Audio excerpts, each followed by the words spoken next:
सुप्रभात। नमस्ते मेरे प्रिय छात्रों। तो आज हम हिंदी का 7वां पाठ रहस्य सुनो, समझो और पढ़ो।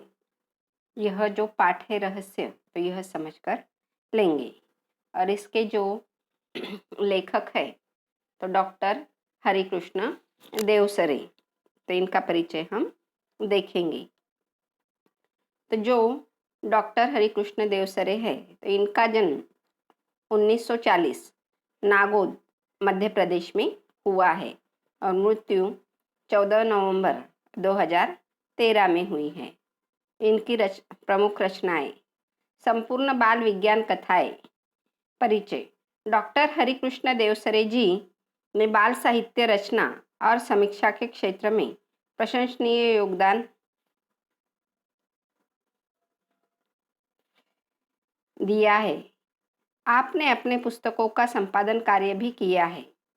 प्रस्तुत कहानी के माध्यम से लेखक ने बच्चों के अंधविश्वासों को दूर रहते हुए वैज्ञानिक दृष्टिकोण को अपनाने के लिए प्रेरित किया है।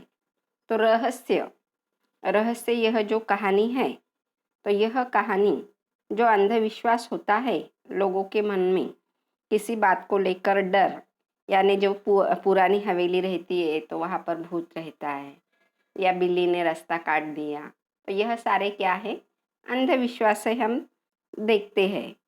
तो यह अंधविश्वास, ऐसे जो अंधविश्वास होते हैं तो वह दूर करने का दृष्टिकोण उन्होंने रखा है और बच्चों के सामने वैज्ञानिक दृष्टिकोण रखकर उन्हें वैज्ञानिक दृष्टिकोण रखने के लिए प्रेरित किया है। तो यह कहानी यहाँ पर देखो, एक हवेली का चित्र यहाँ पर दिखाई दे रहा है। तो एक आर्यन नाम का लड़का रहता है और वह अपने छुट्टियों में मामा के घर, मामा यानी क्या, जो अपनी मम्मी रहती है तो मम्मी के भाई को हम क्या कहते हैं, मामा कहते हैं। तो मामा के घर पर वह रहने के लिए जाता है और वहाँ पर जाने के बाद रात के समय में एकदम अंधेरा रहता है और चारों ओर सन्नाटा छा जाता है और उसमें ही कुत्तों के भौंकने की भी आवाज़ सुनाई पड़ती है। और उसी समय जो आर्यन के मामा जी है तो वह उसे बताते हैं कि उधर जो हवेली है तो वहाँ पर जाना नहीं है, क्योंकि हम देखते हैं कि आमतौर पर जो बच्चे हैं तो खेलते खेलते इधर उधर वह जाते रहते हैं।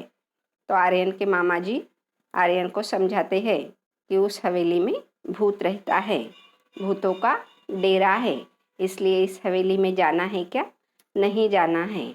इस तरह से वह उसे समझाते हैं।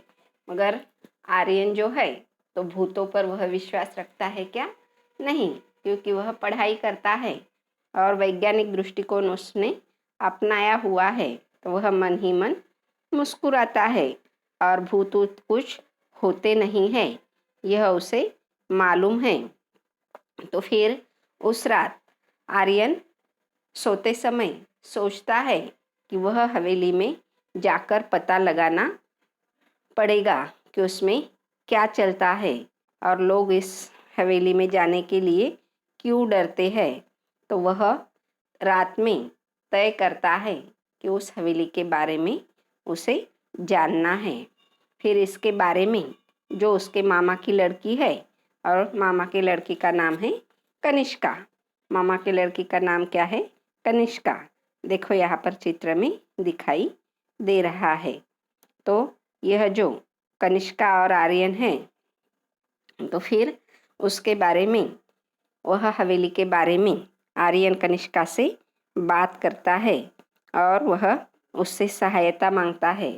और फिर अगली दिन वह उस हवेली की तरफ जाकर हवेली में क्या चलता है, कहाँ से जाने का रास्ता है, यह ढूंढता है और वह की सारी बातें वह देखता है।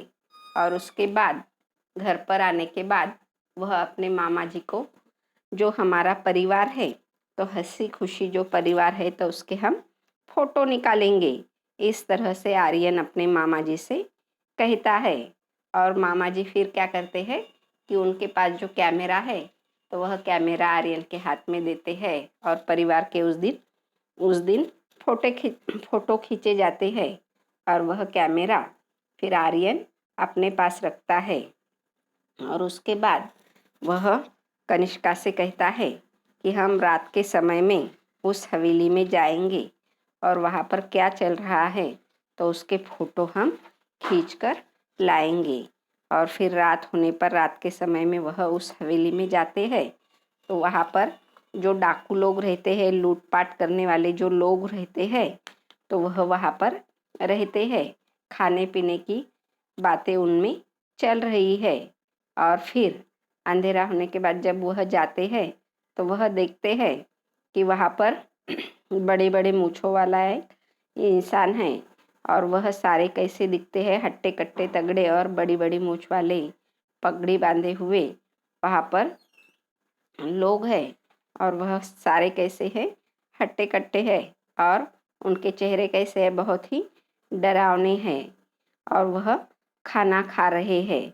तो यह सारी बातें आर्यन देखता है और उस समय वह देखता है कि उनके पास क्या है, कारतूसों के गले में गन भी है, बंदूकें है, तलवारें है, बहुत सारा जो खून खराबे का साहित्य है, तो वह सारा उनके पास वह देखता है।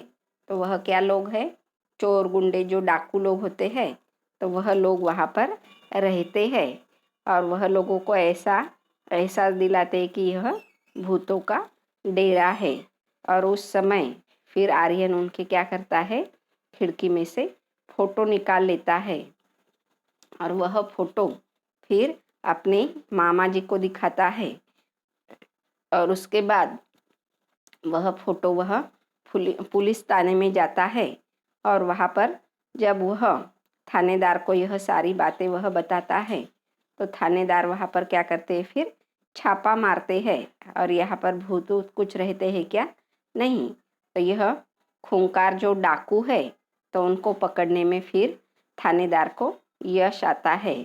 और यह आर्यन और कनिष्का ने जो हिम्मत वाली बात की है तो उसका फिर जो जिला के कलेक्टर है तो उन्हें शाबाशी देते हैं।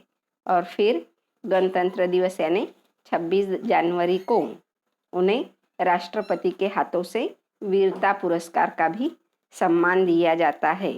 तो यह कहानी बहुत ही आसान है, यह हम फिर से पढ़कर समझकर लेंगे।